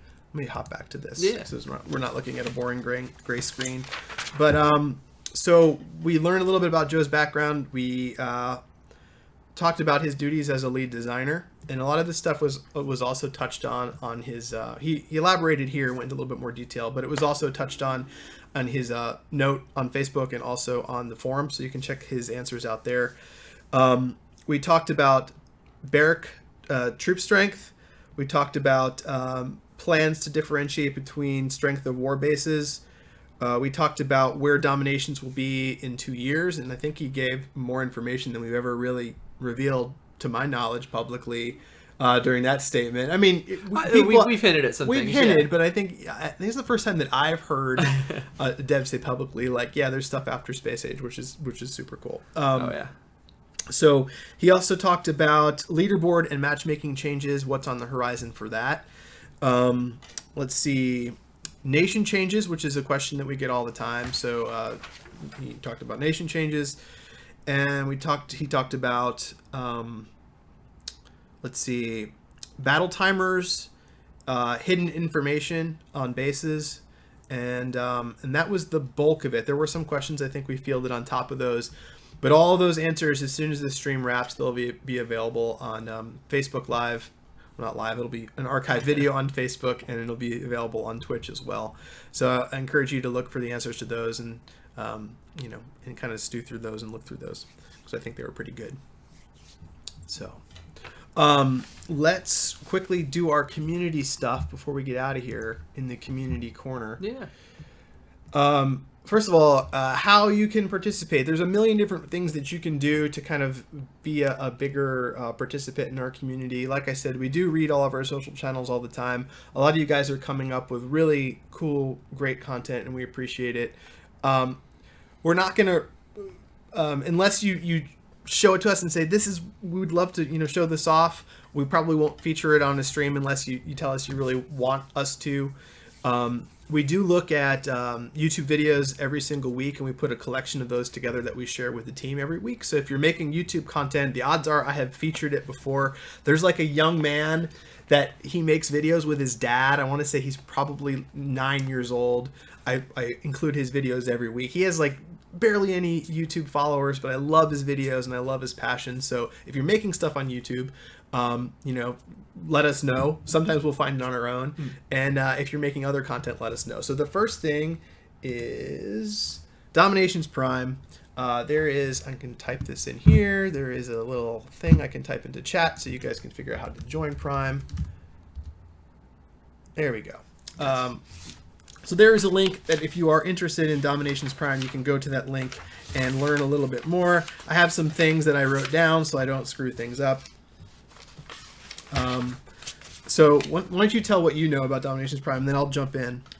DomiNations Prime, alongside the Sandbox, is one of the servers on Discord where the DomiNations community meets, chats, trades silly stories and tactics, and is a good place to come hang out. I'm there from time to time. I know that various members of the dev team come and lurk there, and so it's a good place to meet other like-minded DomiNations players. Yeah, and some of the events put on by Prime are honestly some of the most ambitious, large-scale events I've seen put on by any community. Yes. We support, I don't want to say, well, we support a bit, but it's all them. Like, all the work is them. They put a ton of work into these events. I encourage you, if you want to get more involved, if you don't know about it, head on over to that bit.ly link, learn a little bit more. And it's awesome. Like, if you want to get involved in some tournaments, and they have all sorts of events going on all the time.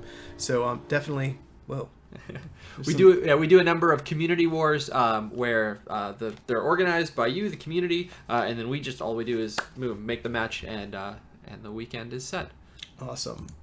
All right, the next on the list for this week is Gale Just Want to Have Fun live stream every other Saturday at 1400 UTC. There is a link there. I checked a few of these out in my lurkings in the past couple months. I love it, man. It's so, like, I think Gail might be in here now, so I'm going to put Gail on the spot. But there's so much warmth in these live streams, digging into not only news and information but live gameplay. There's constructive criticism, but it's fine. Like, I like that. That's fine. So if you're interested in live stream, check it out every other Saturday. Become part of their community. Join in. If you do something like this and you are producing content for DomiNations, let us know. Did you watch the episode a couple weeks ago where she did the meta? They were talking about our live stream on their live stream because we talked about their live stream. I don't believe I actually saw that one. I would have loved to have seen that, because then I would have gone on their stream while talking about the stream, and it would have just made the earth implode on itself. Right. So yeah, I didn't. You're very welcome. We folded too many times, right? Yeah. That's for everybody's safety. The next is the fire pit, which is podcast by it's Dukes and Ward. I listened to this a few times. It's really good. It's a lot of fun.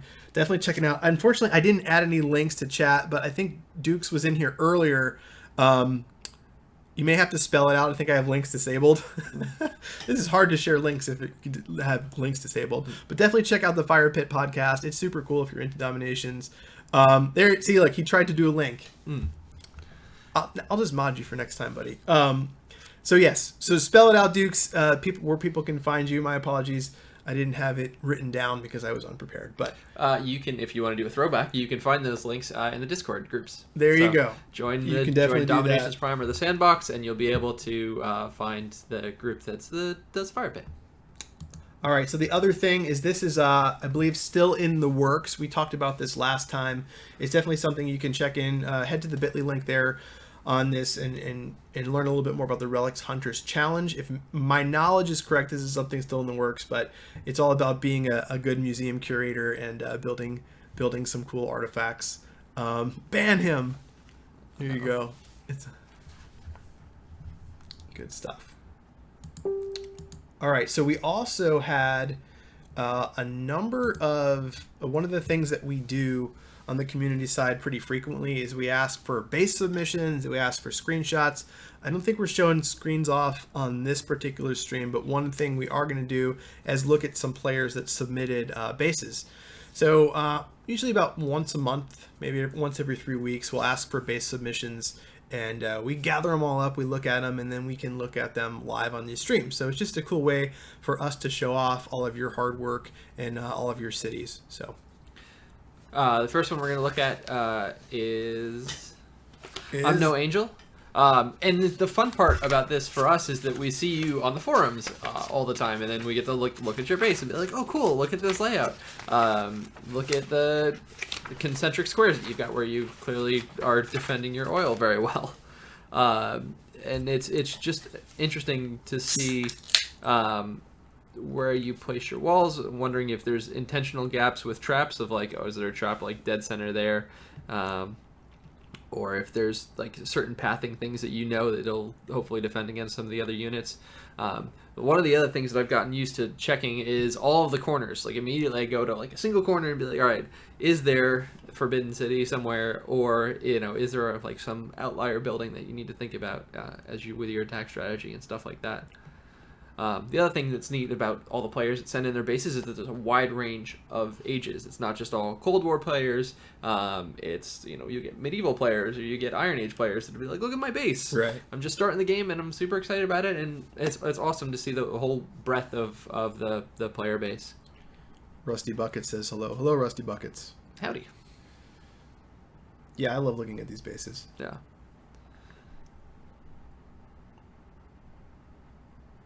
The modern men.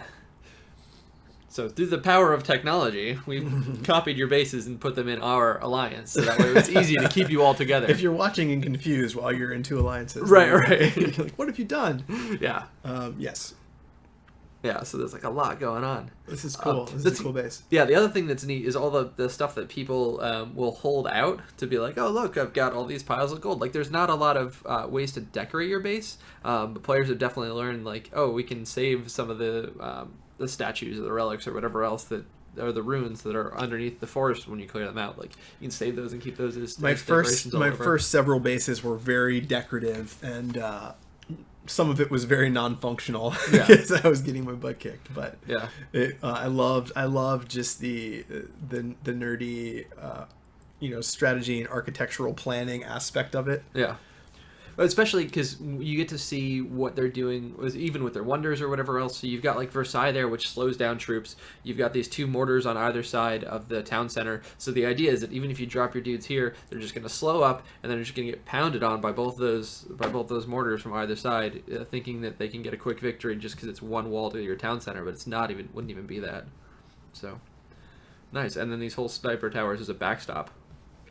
So that's something that as well you have to look at with your backstops of like, where is the air defense, and if I'm going to hit something that in theory should be a soft target, tanks or whatever, you can make sure that you're not immediately strafing through some air defenses or towers or something like that. It's cool. Sidex is on our list, right? Yes, side decks from Winters. Whoa. Yeah. Yeah, exactly. That's the other whoa factor is when you get to come look at these bases, you're like, whoa. Especially when if you're playing as a lower age, you're like, oh wow, look at the way that this builds up, and you've got the sort of white concrete, and you've got those yellow safety lines and everything like that. Just the little touches that the art team does to make each age feel like its own unique thing is something to really, have a fine appreciation of. I suppose we can scope out your troop composition as well at the time that we copied Right. your base over and be like, let's see, we're using these guys. You see you've got some of the attack helicopters there. That's cool. Get your mercs built up. Nice. Nice. Cool. It's a cool base. Yeah. Why do I have a mustache? I made it myself. It's not somebody had said it's like a very 70s thing, and then they thought it was fake. No, they did. But yeah, on the forums, it was sort of cute, and then yeah. But no, this is a real mustache, and I made it myself. Jealous. Yeah. Perpetually jealous of your real mustache. Maybe next time I'll wear a fake one There because you go. mine will never grow to be that glorious. We have a pile of them in the kitchen. I saw that. So, yeah. I didn't want to just steal a mustache. Fake so. mustache for days. Yeah.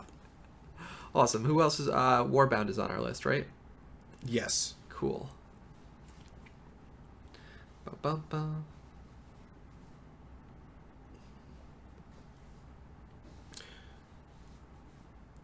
Really segmented with all the square. Everything's got its own box. Right. Your Right. missile silo's got a box. Your mortar's got a box.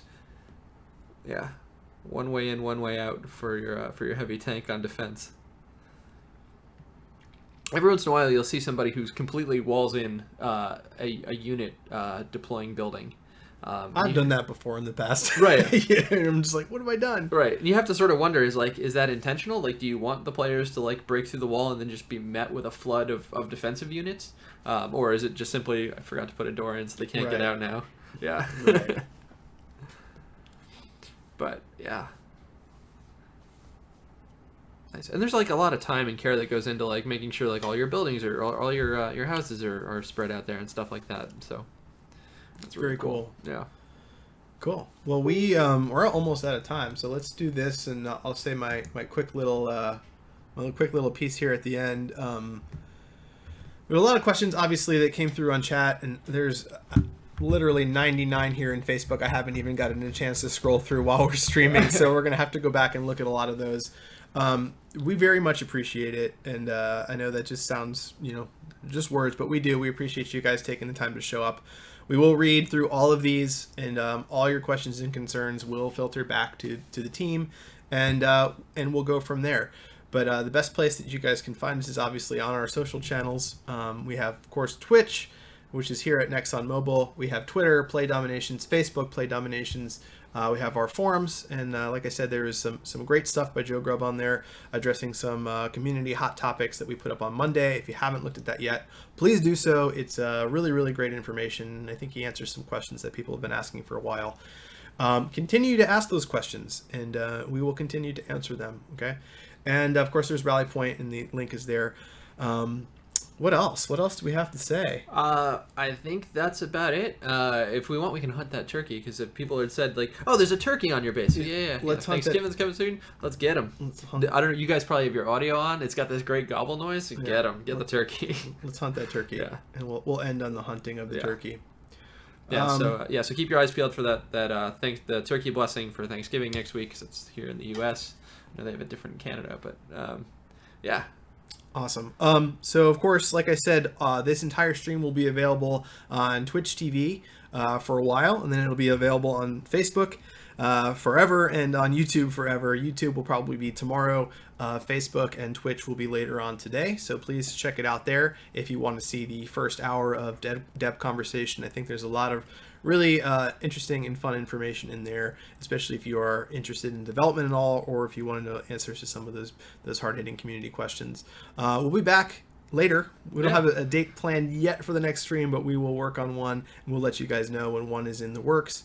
We appreciate you taking the time. Special shout out to Maggie for moderating. She was in the chat, moderating the chat, making sure no tomatoes were thrown. Yep. I didn't get very hit, good, so yeah. I think she did a good job. And we appreciate it, guys. Thank you. We'll see you soon.